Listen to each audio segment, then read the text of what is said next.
Hola, ¿qué tal? Buenas noches a todos. Yo soy el doctor Adolfo Cuendis Velázquez, soy cirujano endoscopista con un especial interés en la cirugía HPV, sobre todo en la cirugía de vía biliar.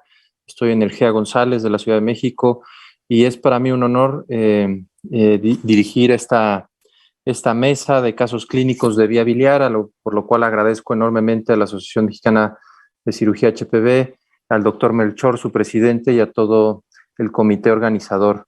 Me voy a permitir presentarles a quienes vamos a estar en esta mesa de discusión. Primero presentaré a la doctora Vanessa Ortiz, que es cirujana HPV, adscrita al Hospital de Especialidades en Gastrocirugía del Centro Médico Nacional Siglo XXI del Instituto Mexicano del Seguro Social, que nos va a presentar un caso. También al doctor Joel Cázares, cirujano pediatra, egresado del Instituto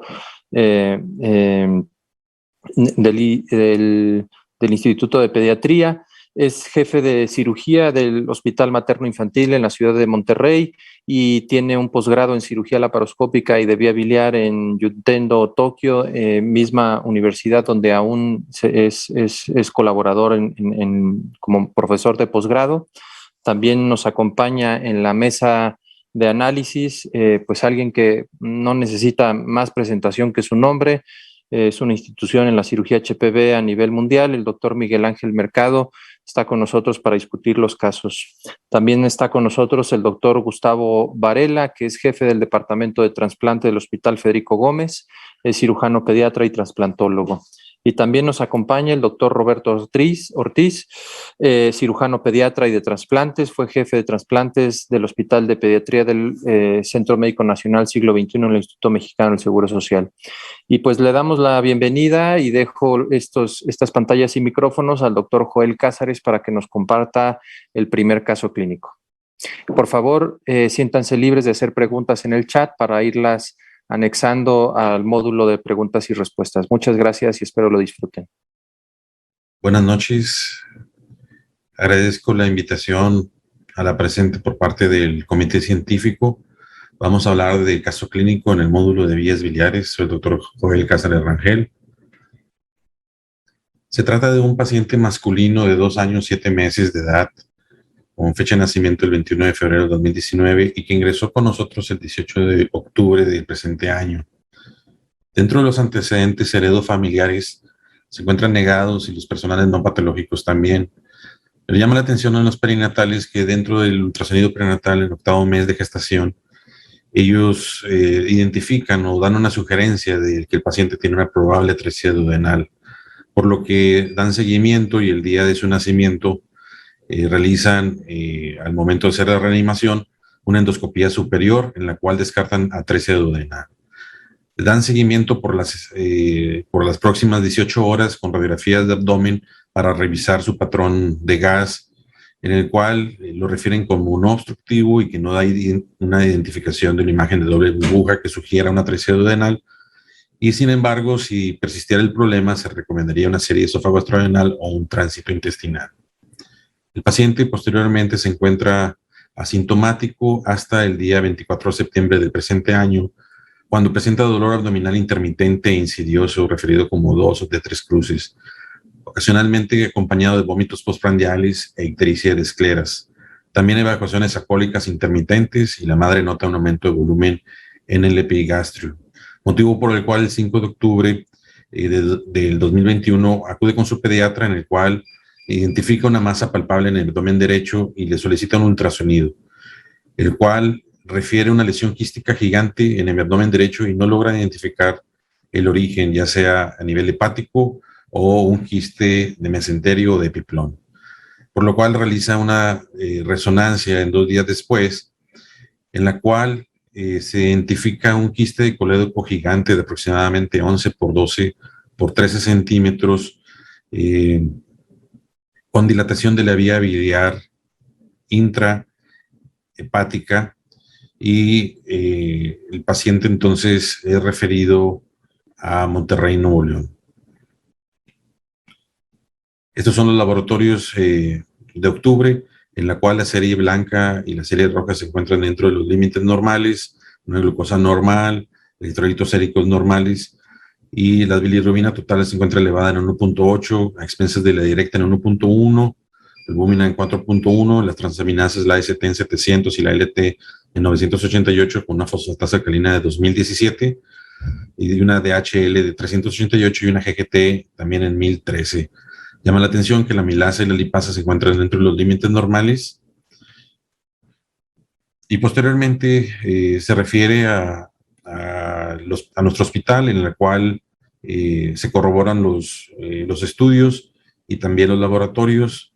Y dentro de su exploración física se encuentra con signos vitales adecuados, con un peso de 15 kilos y una talla de 110 centímetros, neurológicamente íntegro y no hay fases características, no hay compromiso cardiopulmonar, las extremidades se encuentran eutróficas, sin embargo en el abdomen se encuentra globoso a expensas de una masa palpable de 12/11, el hipocondrio derecho adherida a planos y también que no se logra movilizar.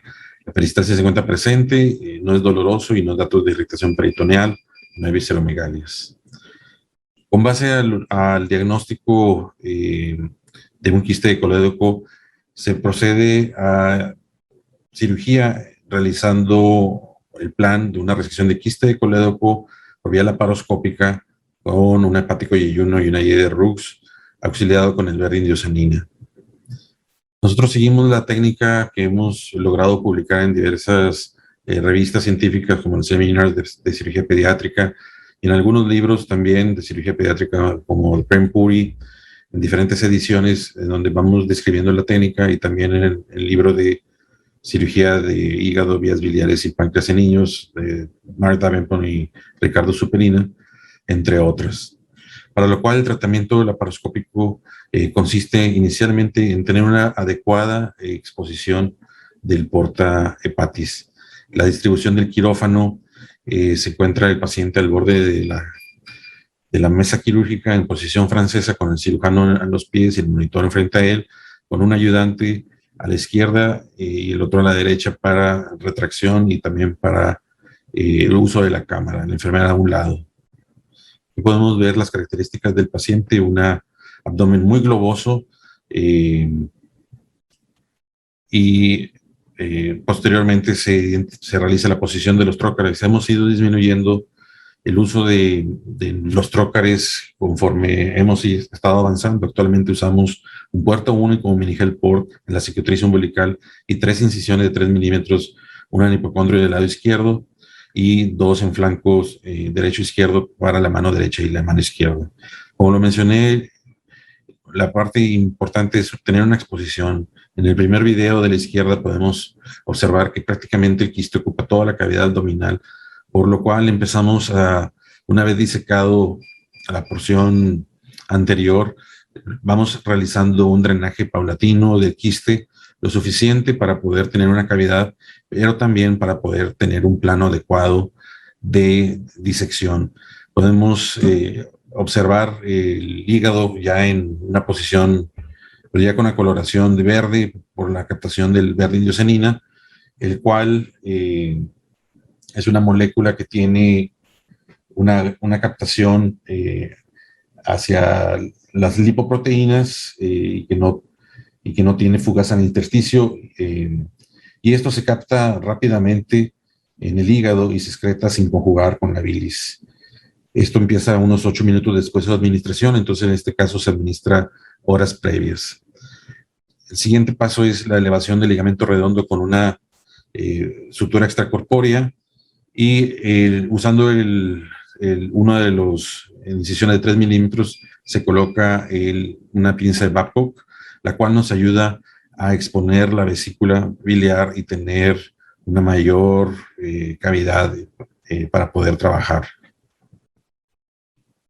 El siguiente paso es la resección del quiste, en el cual se realiza de forma circunferencial, iniciando a preferencia, en este caso, la cara medial, y podemos observar la distribución del verdiindiosanina en la porción que nos identifica el quiste y poder disecar del duodeno, el cual se encontraba íntimamente adherido, usando también hidrodisección y gancho monopolar. Logramos disecar en su totalidad esta cara de una forma segura.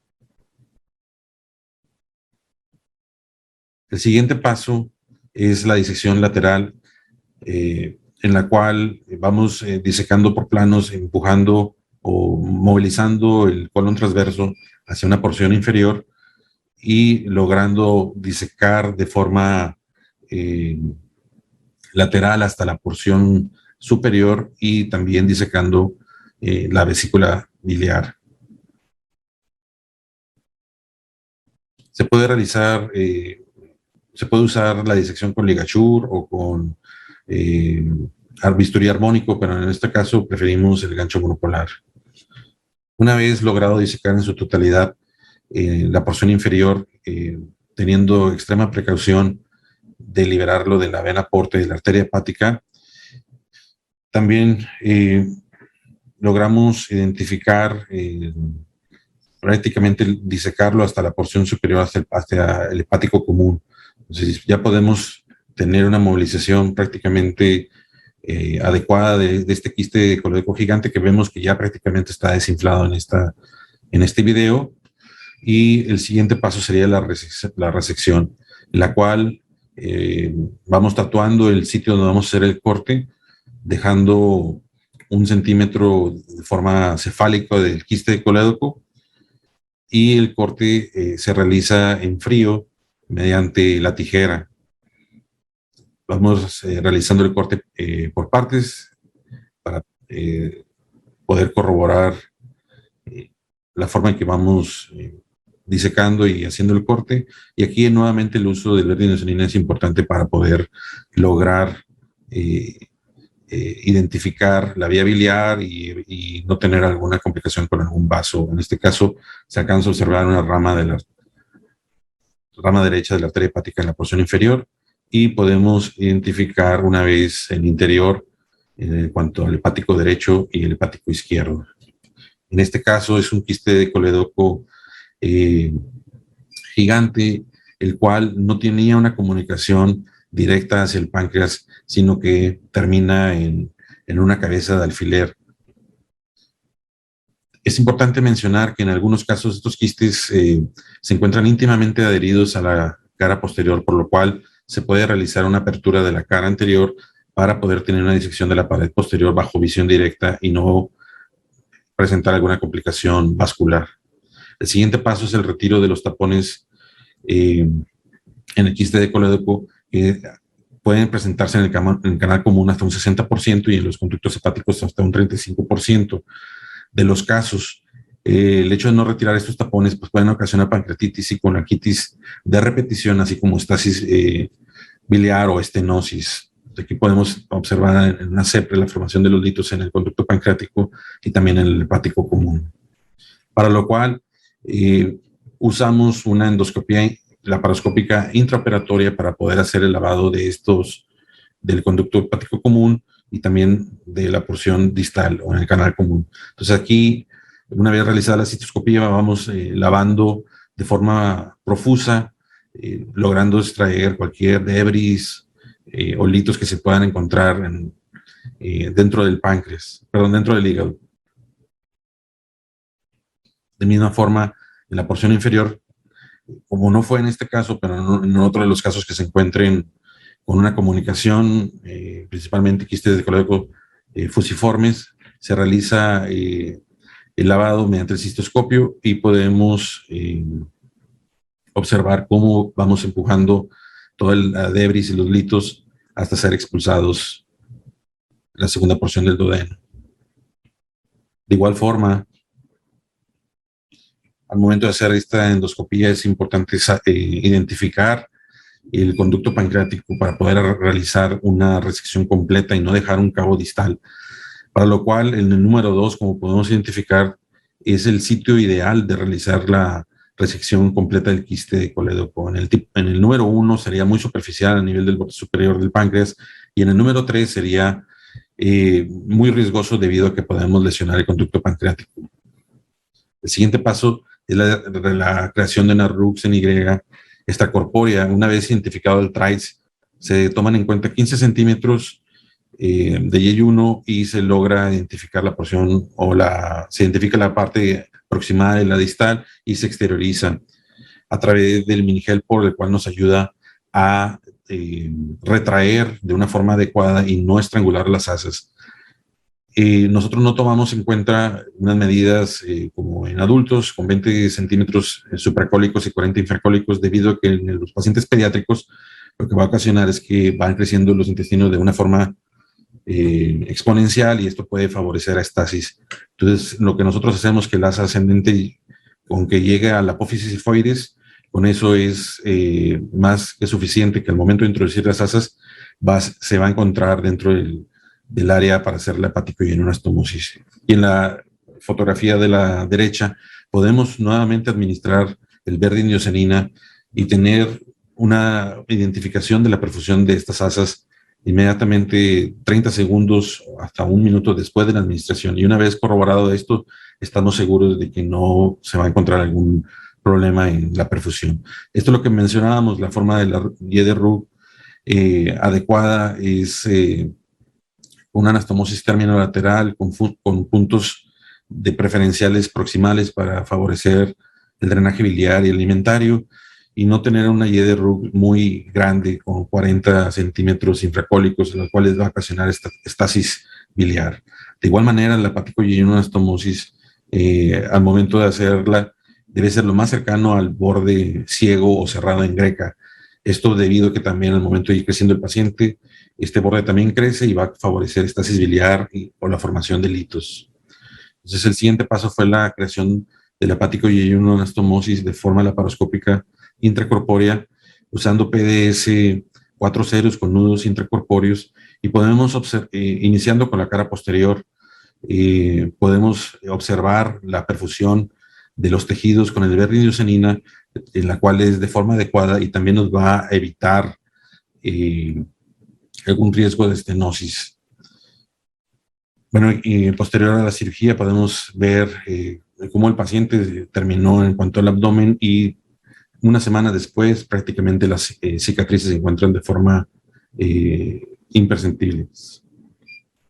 El postoperatorio, bueno, su tiempo quirúrgico fue de 6 horas, consagrado 20 mililitros, con una evolución favorable en UTIP en 2 días, con vía oral, inicio de la vía oral en 36 horas y 3 días de hospitalización posteriormente, y fue egresado el 5.º día tolerando la vía oral y con evacuaciones positivas. El mes pasado, en noviembre, se toman laboratorios de control, en la cual se observa que hay una mejoría en comparación de los iniciales, ahora con bilis dentro de los límites normales y las transaminasas también. Y el ultrasonido de seguimiento no reporta dilatación de la vía biliar intrahepática, solo también reporta dentro de los límites normales ausencia de la vesícula biliar por la cirugía previa y escasa presencia de gas. Dentro de nuestra experiencia en el Hospital Regional Materno Infantil y práctica privada, contamos con 36 pacientes desde mayo de 2012 hasta octubre de 2021, 4 laparotomías con 32 laparoscópicas, con mujeres 22 y hombres 14, entre unas edades de 1 mes a 13 años, con un peso promedio de 20 kilos, 24 casos tipo 1A, 5 tipo 1B, 3 tipo 1C y 4 tipo 4. Nuestro tiempo quirúrgico promedio es de 378 minutos, con 0 casos de conversión laparoscópicas y complicaciones, el 9%, 3 pacientes de 32 con una fístula biliar que fueron resueltas de forma médica, con angitis en 7 pacientes de 32, estenosis ninguno, complicaciones de la IRUX tampoco. Y bueno, en algunas ocasiones, cuando el hepático común es menor de 1 centímetro, podemos usar un mayor número de trócares para tener una anastomosis lo más perfecta posible, pero actualmente usamos 3 incisiones. Y nuestro tipo quirúrgico, bueno, puede ser un promedio largo comparado con alguien más, pero permitiendo un egreso temprano entre 5 y 7 días. Muchas gracias. Bueno, pues este caso muy interesante, creo yo, y con un abordaje pues novedoso. Y pues damos pie a la discusión. No sé si dentro de los panelistas haya alguien que quiera hacer un comentario, alguna pregunta específica del caso. Doctores. Doctor Ortiz, en su experiencia, digamos, en cirugía pediátrica, de lo cual pues ustedes son expertos, en los abordajes de mínima invasión, ¿qué beneficio real están ofreciendo a los pacientes? En el entendido que pues, los niños suelen recuperarse muy rápido, ¿no? Entonces, pues eso pudiera resultar a veces controversial. Entonces, ¿ustedes qué beneficios han estado observando con sus pacientes? Y la intención de Joel y de ciertos grupos de cirugía pediátrica en el país actualmente es de lograr una cirugía mínimamente invasiva y con eso más adelante que no tengan tantas adherencias o tantos problemas como los que vemos en la cirugía abierta.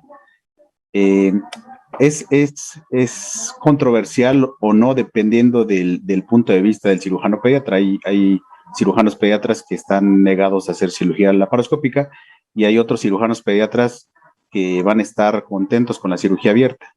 Este tipo de cirugía en el niño es particularmente una cirugía que al cirujano pediatra le apasiona, pues, y él le apasiona a todos los cirujanos pediatras, no solamente a los que hacemos hígado. Y es una cirugía particularmente laboriosa y de mucho cuidado. Desafortunadamente hay gente que la trata de hacer y tiene muchos accidentes, sobre todo con lo vascular del hígado. Creo que la intención de los grupos que están haciendo la laparoscopía es excelente, es buena, sobre todo pensando en las posibles complicaciones que tengan en futuro estos niños. Pueden haber algunos que desafortunadamente hagan estenosis de la bilio-digestiva y que probablemente en un futuro requieran alguna otra cirugía. Pensando en eso, creo que es bastante buena la opción. Ahorita todavía el tiempo quirúrgico, ciertas cosas hacen que la cirugía sea un poco más difícil, pero creo que con la experiencia poco a poco se tiene que ir mejorando y darles mejor opción a los niños. Claro, claro. Doctor Casares, en este caso en específico, el uso del verde de indocianina, supongo que era pues en un inicio para tratar de establecer bien ahí el plano de disección con el quiste, ¿cierto? Así es. Tenemos prácticamente un año de empezar a usar el verde indocianina en cirugía laparoscópica, debido a que no contábamos con el equipo adecuado, pero cada vez estamos usándolo, y uno de los usos más aceptados es en la cirugía de HPV, particularmente biliar. En el particular caso se administra a una dosis de 0.1, 0.2 miligramos por kilo, aproximadamente 5 horas previas a la cirugía. Esto para favorecer la excreción, y en el tamaño que vimos que tenía el quiste, no lo mencioné, pero fueron 8 mililitros de bilis en su interior.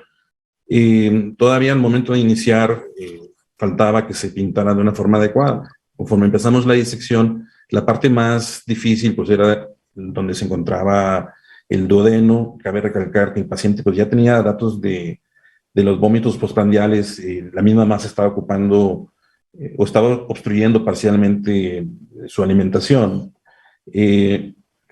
Y también presentaba inflamación, y nos fue de mucha ayuda en encontrar el plano adecuado y poderlo ir disecando del duodeno. Otra de las ventajas del verde indocianina, como lo presentamos, es la perfusión de los tejidos. En este caso, la guía de Rux, prácticamente en la tercera parte de la cirugía, podemos revisar que esa asa se encuentre bien perfundida, y ese es uno de los otros usos del verde indocianina, que también se usa en cirugía colorectal, y es el saber que la anastomosis va a tener una perfusión adecuada, y que no, bueno, así podemos evitar el riesgo de alguna fístula o una estenosis por el hecho de que no esté bien perfundido. Entonces, pues la verdad es una herramienta más para poder hacer la cirugía de una forma segura. Si bien nos dicen que es necesario usarla, quizás en este momento no, o dependiendo de la experiencia de cada cirujano, pero son de las cuestiones que si tenemos el recurso y lo sabemos usar, creo que es una herramienta muy útil y que seguramente se va a estar publicando más referente a este tipo del verde indiocinina. Claro. Y en este caso en específico, digo, habiendo visto el resultado que, pues por el volumen del quiste, la colestasis, etcétera, pues se ve que el verde todavía no llegó por completo al quiste, me explico, al ingresar a cavidad. Y eso a veces pasa cuando uno lo usa de este modo preoperatorio y pues eso es muchas veces impredecible. Uno lo usa con los horarios que te dan ahí de recomendación, pero luego eso pasa. Entonces, ¿considerarían tal vez en casos futuros darle más horas al verde para la excreción? Sí, yo pienso que sí. Está descrito que incluso puede ser hasta 24 horas antes de la cirugía. En este caso, por cuestión de logística, por parte del proveedor y el ayuno del paciente, solo lo pudimos aplicar 5 horas antes del procedimiento, pero creo que también es un aprendizaje para casos futuros, quizás entre 12 horas o 24 horas, dependiendo también, obviamente, del tamaño del quiste, ¿verdad? Okay. No sé si algún otro de los participantes de la mesa tenga alguna pregunta o comentario para los doctores. Sí, Adolfo, si me permites, yo creo que en este tipo de cirugía el abordaje es lo menos importante.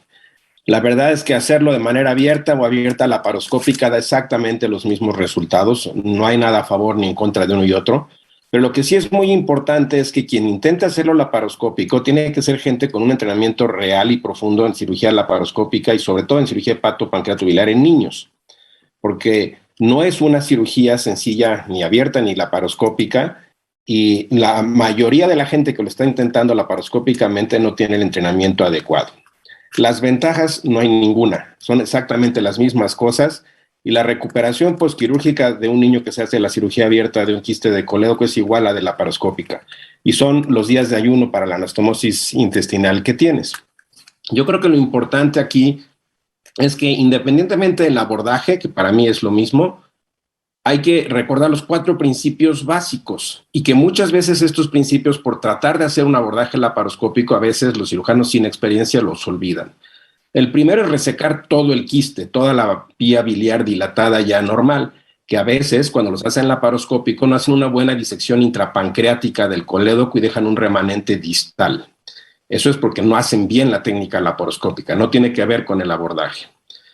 Además de resecar toda la biliar dilatada, el segundo principio importante es no lastimar las estructuras que andan por ahí, que ya mencionó Joel, las estructuras vasculares, sobre todo la vena porta, la vena cava y las arterias hepáticas, pero también el pancreático distal. Hay que tener cuidado de no meterse demasiado y no resecarlo. El tercer objetivo es liberar la obstrucción, que no solo es quitar el quiste, sino asegurarse que no haya litos o haya restos celulares dentro de los conductos, y a veces no solo son los restos o los litos, sino tienen estenosis intrahepáticas en los conductos biliares secundarios a la inflamación y a las colangitis crónicas que han tenido. Y para esto realmente yo no creo que sea necesario hacer una endoscopía ahí transoperatoria. Yo creo que es un exceso de tecnología, porque por mucho que tú metas ahí el cistoscopio, la manera de sacarlos es con irrigación, como se mostró en el video, que de manera abierta con una jeringuita y con un yelco le irrigas y le irrigas y le irrigas hasta que saques todo y te asegures que no haya ahí nada que esté obstruyendo por una causa intraluminal o por una estenosis. Y el cuarto objetivo importante es hacer o establecer un drenaje biliar adecuado con una buena anastomosis. Y para esta buena anastomosis lo que se necesita, desde mi punto de vista, es hacer una anastomosis donde nos aseguremos que se aproxima mucosa o epitelio de la vía biliar con mucosa intestinal, porque algunas gentes, ya sea abiertas o laparoscópicas, lo que hacen es nada más meter o telescopiar la vía biliar dentro del ácido intestinal, y yo creo que eso es inadecuado, porque eso muchas veces produce una estenosis de la anastomosis biliodigestiva. Y la técnica pues puede ser como quieran, surjete o puntos separados, generalmente suturas con monofilamento sería lo mejor, pero lo importante es una buena anastomosis, no dejar cabos largos, como ya lo dijo Joel, en el extremo de la Y de Rux, ni dejar muy largo el remanente del hepático común. Y creo que la parte más importante para un cirujano no es tanto la disección al duodeno, como decía Joel. Esa parte generalmente es muy fácil de disecar porque está muy accesible y se ve muy bien. Y también creo que el verde de indiosanina es un exceso para una cirugía de esta, realmente no lo necesitas. Pero la disección importante es la de la vena porta. Los quistes de colédoco que llevan mucho tiempo, que llevan muchos cuadros de inflamación y de colangitis, lo que se pega y lo que se fibrosa es la parte más posterior o medial del quiste de colédoco con la vena porta. Eso es donde realmente suceden los accidentes y donde muchas veces se llevan la vena porta cuando están resecando el quiste de colédoco. Creo que esa es la parte más delicada que debe de cuidarse, la disección del quiste con la vena porta. Gracias, doctor. Doctor, retomando un poco, doctor Cázares, retomando un poco el comentario y pues a fin de sembrar un poco de controversia, ¿cuál considera usted que será la ventaja, ¿no?, de hacer esto por mínima invasión? Que alguna debe tener, ¿no? Sí, bueno, lo que comenta el doctor Varela, o sea, en cuanto al gold estándar, prácticamente los resultados han sido muy similares. Conforme el advenimiento de la laparoscopía, cada vez mayores procedimientos, incluso de alta complejidad como este tipo, están tratando de sustituir la técnica abierta. Pero sí es muy importante el saber, pues, que la persona esté entrenada. Uno de los aspectos que a lo mejor ahí difiero es en el posoperatorio. Los pacientes cuando pasan a la terapia intermedia, principalmente pueden tener datos de atelectasia o algún problema respiratorio por tener una incisión subcostal que les impide tener un movimiento pulmonar adecuado. Esa sería una de las causas. La otra es infecciones de las heridas. En pacientes que tienen bilis muy purulenta, es menos probable que se infecten en las incisiones laparoscópicas. Y bueno, uno de los puntos de vista que cada vez también llamaban la atención es el hecho de tener pues un abdomen prácticamente sin una cicatriz pues grande, como normalmente son este tipo de cirugías. Y eso también lo agradecen los papás. Ahora, no estamos haciendo cirugía plástica o cirugía cosmética, pero creo que es un punto que también se debe tomar en cuenta. El otro de los puntos es, de los beneficios de la laparoscopía, es el causar menos inflamación. Al momento de hacer una técnica a cielo abierto, el tener en contacto hígado, el resto de los intestinos, en contacto con el medio ambiente, eso también favorece a la formación de adherencias. No significa que la laparoscopía no las genere, pero la forma de generarlas son a veces mucho más laxas o en menor cantidad. Referente a la endoscopía, de lo que comentó el doctor Gustavo, una de las cosas que el por qué la hacemos es que en ocasiones puede haber un conducto accesorio. Y esto al momento, o en pacientes, o en doctores que no tienen un dominio a lo mejor de la técnica, pueden a veces realizar el corte y de repente se encuentran que tienen 3 bocas ahí. Entonces, una de las cuestiones es introducirnos en el hepático común y poder observar la bifurcación y si existe o no algún conducto accesorio. Esa es una de las ventajas. Lo demás, pues bueno, no nos metemos tampoco hasta donde tope y creo que con el puro lavado con solución salina puede ser suficiente. Pues principalmente yo creo que esos serían ahí los puntos desde el punto de vista de la laparoscopía. Ahora, también existe gente que actualmente está progresando no solo de la laparoscopía, sino con la robótica.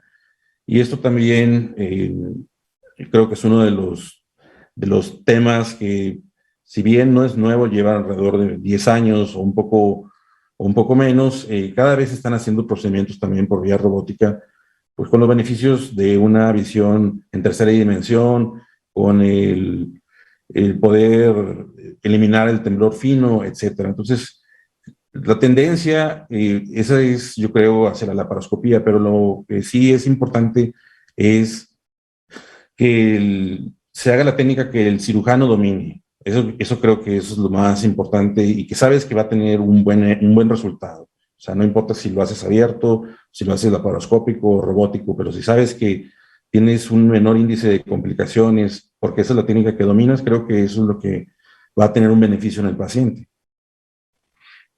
Claro, ¿no? Ofrecer cirugías seguras y con los principios básicos ya expuestos perfectamente por el doctor Varela, creo que eso es importantísimo, no importa el tipo de abordaje. No sé si algún otro de los otros panelistas, doctor Mercado, doctora Ortiz, tengan algún comentario.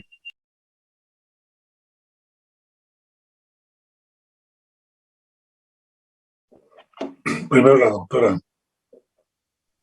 Que la doctora Muchas gracias. Muchas gracias, doctor Mercado. Buenas noches a todos. Doctor Cáceres, muchas felicidades por la presentación de su caso, muy interesante. Aquí, a mí sí hay algunos puntos que me gustaría retomar. Yo estoy de acuerdo en que la cirugía de mínima invasión cada día va incrementando el número de patologías en el que podemos aplicarla. Y una de mis primeras preguntas sería, ¿cuál sería la curva de aprendizaje para empezar a hacer estos procedimientos por laparoscopía? Porque incluso para cirugía abierta se requiere tener esta curva y digo, idealmente, como bien lo comentaron, no debe ser simplemente el cirujano general o el cirujano pediatra, sino alguien que tenga experiencia en procedimientos de cirugía hepatopancreatobiliar. Y la otra es si ustedes tienen identificados algún factor de riesgo para las complicaciones postquirúrgicas en estos pacientes. Es decir, cualquier paciente sería candidato a un abordaje mínimamente invasivo o hay algún factor para seleccionar esos pacientes. Y por último, a mí particularmente me interesaría saber cuál es el protocolo de seguimiento que tienen estos pacientes, porque al final del día son bebés, son lactantes o son niños y que sabemos que las complicaciones se pueden presentar ya en décadas de la vida mucho más tardías. Sí, doctora, muy interesante todas sus preguntas. Bueno, creo que la curva de aprendizaje, evidentemente, se tiene que tener un dominio principalmente en la técnica abierta y conocer la cirugía. En base a la laparoscopía, pues existen diversas certificaciones en cuanto al entrenamiento básico, intermedio, avanzado y cirugía neonatal laparoscópica, en la cual para poder hacer este tipo de cirugías ya se debe tener un dominio en otros procedimientos que también son complicados, como matrices de esófago, como algunas lobectomías que se realizan por vía toracoscópica, y principalmente tener la oportunidad de aprender de un experto. En este caso, bueno, pues el doctor Varela fue mi maestro y aprendí mucho de él en el Infantil de México, y la porción laparoscópica la aprendí también con otro maestro, el doctor Yamataka, en Japón, y estar ahí siendo un fellow directamente, creo que puedes leer los libros, etcétera, pero si no estás en contacto con alguien con la calidad y con el expertise suficiente, es un problema realmente. Como pueden ver, también es una patología no tan frecuente en Occidente, es mucho más frecuente en Asia, y los números, principalmente en Ciudad de México, Guadalajara y en Monterrey, pues como comenté, ahorita nada más tenemos la experiencia de 32 casos por vía laparoscópica, y cada caso en realidad tiene su complejidad. Hemos disminuido parcialmente el tiempo de la cirugía, pero cada vez puede haber un paciente con mayor, o puede haber un paciente con inflamación, algo. Entonces, eso perjudica también en el tiempo. Lo más importante es que se vaya haciendo una cirugía de forma segura. No pudiera dar un número en sí de cirugías para decir, bueno, eres un experto o es intermedio, pero creo que todavía no me considero tan experto, y todavía falta, pero creo que sí es algo importante. En el segundo, los factores de riesgo, eso es muy, muy importante. La pregunta, como pudimos ver, el paciente no tenía datos de pancreatitis, y creo que es uno de los factores que también hay que tomar en consideración, o pacientes que llegan con datos de un síndrome colestásico o colangitis en ese momento, es preferible enfriar el cuadro. En algunas ocasiones hemos realizado drenajes a través de la vesícula para disminuir la tensión en el quiste y con antibióticos, y después de un tiempo razonable, 10 días o 15 días de terapia antimicrobiana, y que el paciente se encuentre en una condición más estable, entonces podemos realizar la cirugía. De igual manera, en pacientes con pancreatitis, tratamos de que la pancreatitis sea resuelta de forma inicial para después tener el abordaje del quiste de colédoco. El peso, como ustedes saben, nosotros trabajamos con pacientes desde recién nacidos hasta los 15 años, y una de las situaciones es pacientes con peso menor de 5 kilos, va a ser una cirugía también mucho más difícil en comparación de un paciente escolar o un adolescente, que es mucho más sencillo por el tamaño de la cavidad. Entonces, obviamente, es otro de los casos que pues, no podemos iniciar con pacientes de 2, 3 kilos o 5, y es preferible tener un inicio con pacientes arriba de los 30 kilos.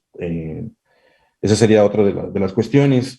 Y en cuanto al seguimiento, bueno, los pacientes son citados 10 días posterior a la cirugía y después al mes, donde pudimos observar una mejoría en cuanto a los exámenes de laboratorio y también al ultrasonido, que ya no se encuentra la dilatación.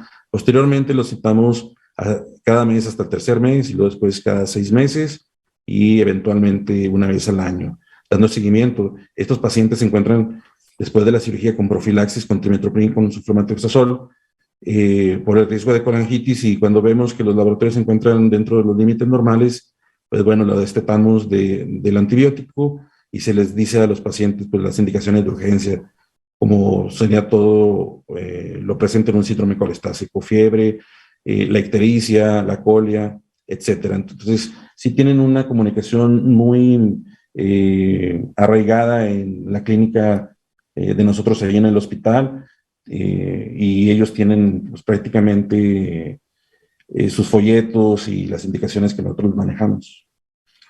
Gracias. Muchísimas gracias por la respuesta. Pues creo que vamos sobre tiempo, a menos que alguien tenga algún otro comentario, creo que sería prudente que pasásemos al segundo paso. Sí. Si me permites, Adolfo, nada más mencionar que esta es una patología netamente pediátrica. El 90% de los quistes se diagnostican y se operan antes de los 10 años de edad. Y la mayoría es la forma infantil, que se presenta así como masa ictericia, puede tener dolor abdominal.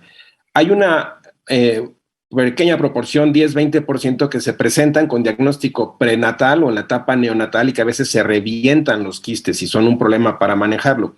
Este niño en Estados Unidos tuvo un diagnóstico prenatal de una lesión quística en abdomen superior y pensaron en atresia duodenal y nunca se les ocurrió que es un diagnóstico diferencial, que era un quiste de colédoco. Este niño cuando nació se le debió haber hecho un ultrasonido y se hubieran dado cuenta seguro que tiene un quiste de colédoco y se podría haber operado mucho más tempranamente. Y la otra cosa, que es una patología completamente benigna. Este problema se cura con la cirugía y por eso la cirugía debe estar una cirugía bien hecha, abierta o laparoscópica, da lo mismo, pero una cirugía bien hecha. En todos los programas de trasplantes hay casos de niños que llegan mal operados, y seguramente Miguel puede mencionar algo de iatrogenia en la vía biliar que te lleva a trasplante de hígado y que es un problema y es una pesadilla después de hacer el trasplante en estos casos. Gracias, doctor. Pues tomamos esto a modo de conclusión y pasamos ahora con el caso que nos presentará la doctora Vanessa Ortiz. Será un caso abierto para que les pido que permanezcan en esta sala y podamos ir comentándolo conforme va avanzando el caso. Adelante, Vanessa.